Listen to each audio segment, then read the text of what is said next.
Hello guys, konting kaalaman lang no. Baka meron ditong katulad sa naging problem ko kanina.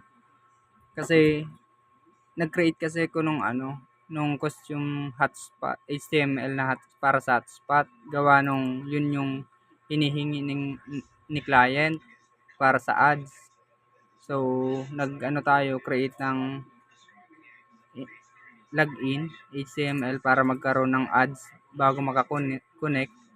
Tapos, nung in-upload ko na siya dito kay Microtech, ang problema, ang lumalabas pa din pag once na nag-connect ako sa Wi-Fi, ang lumalabas pa din yung default na niya, login. Login ito, yung default.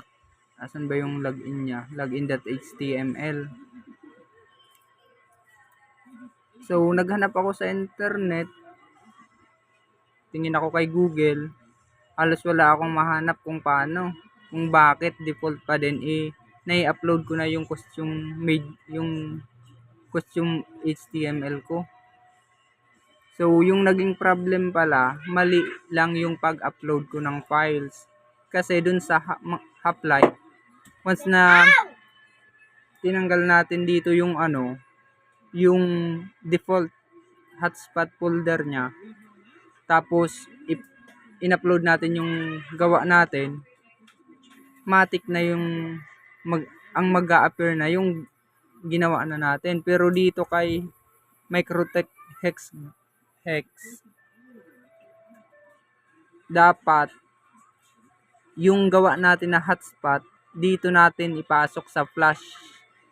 So ilalagay lang natin dito kay flash yung gawa natin na hotspot folder. Ako kasi nung in-upload ko lang dito sa file, sa labas siya ng flash. Kaya hindi siya nare-read. Yung default pa din yung dinidisplay niya sa login. So yun lang guys, sana nakatulong.